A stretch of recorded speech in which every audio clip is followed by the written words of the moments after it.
Good morning, student. Today I will discuss the sale tax और VAT value added taxes. तो सबसे पहले हम लोग जो है सेल टैक्स के बारे में जानेंगे। Sale tax is a charge by the shopkeeper from the customer on selling price. Often sales tax is paid in state of to the respective state government। Sale tax क्या होता है? Sale tax एक charge होता है जो shopkeeper selling price पर लगाता है, और ये टैक्स जो है ये गवर्नमेंट के रूल के अकॉर्डिंग लगते हैं। और वैट क्या होता है? This days the price of the articles included the tax call VAT.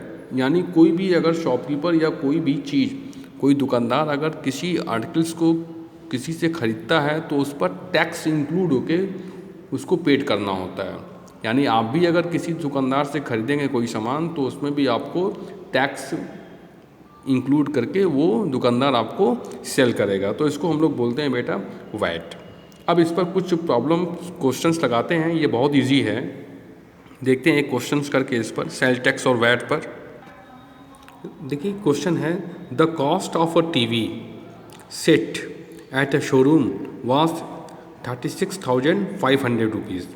एक जो है एक टीवी है उसका जो कास्ट है शोरूम में वो 36,500 रुपये है। The sale tax charge was 8%। इस पर जो सेल टैक्स लगे हैं वो 8% का लगा हुआ है। तो वो टीवी का कितना बिल होगा? अगर आप खरीदे जाएंगे टीवी को तो टीवी का कितनी कीमत आपको देनी पड़ेगी, वो बिल अमाउंट आपको लेने हैं। तो देखिए इसका सॉल्यूशन बहुत इजी है। इसका सॉल्यूशन में आते हैं बेटा। देखिए कॉस्ट प्राइस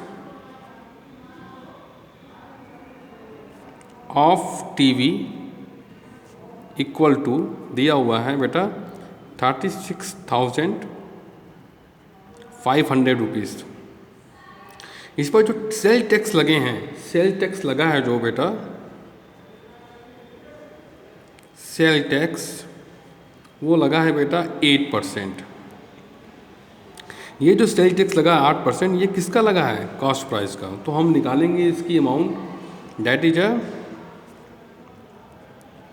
8% लगा तो किसका लगा? 8% इस कास्ट प्राइस का लगा है। तो डैट इज 36,500 रुपीज़ इंटू 8/100। ये 2 जीरो से 2 जीरो कट गए, बचा कितना कितना आया? मल्टीप्लाई करेंगे तो ये आ जाएगा 2,920 रुपीज़। ये आया आपका सेल टैक्स। ये 2,920 रुपये ये आपका सेल टैक्स आया। तो बिल अमाउंट, बिल कितने का बनेगा? Bill amount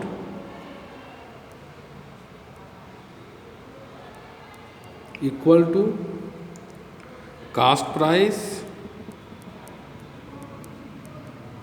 plus sale tax.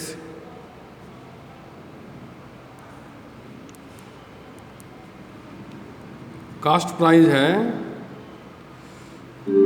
36,500 rupees plus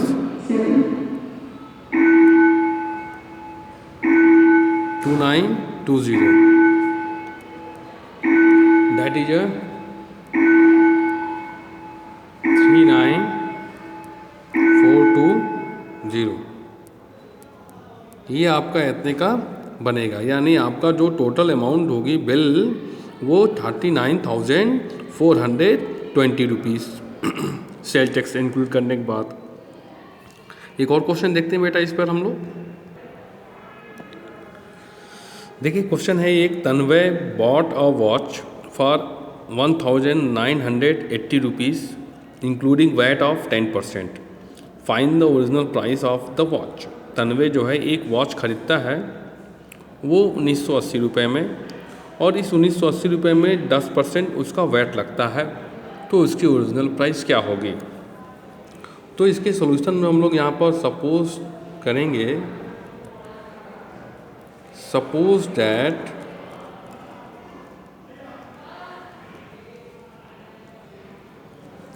the original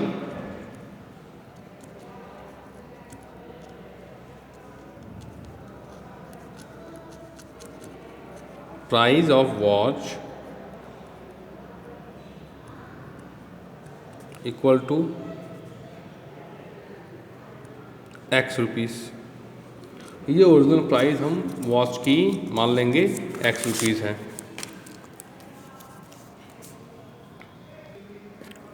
इसकी ओरिजिनल प्राइस हमने क्या मान ली एक्स परसेंट, और इस पर वैट जो है लग रहा है वैट ऑफ 10%। तो 10% जो वैट लगेगा बेटा वो किस पर लगेगा, जो उसकी ओरिजिनल प्राइस होगी। तो ओरिजिनल प्राइस हमने क्या मानी थी एक्स, तो VAT of 10% of x that is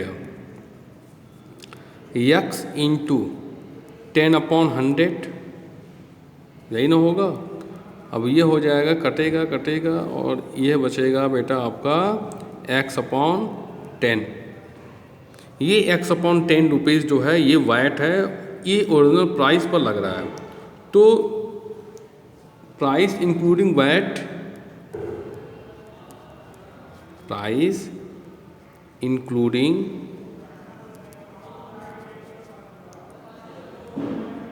VAT that is x plus x/10 that is ये हो जाएगा बेटा 11x/10। और ये 11x/10 जो रुपीज़ है ये इसके सेल करके बेचता है। तो ये किसके बराबर है बेटा, that is 11x/10 equal to, ये किसके बराबर है, जो वो वॉच खरीदता है। वॉच कितने में खरीदता है बेटा 1980 रुपीज़ में, 1980।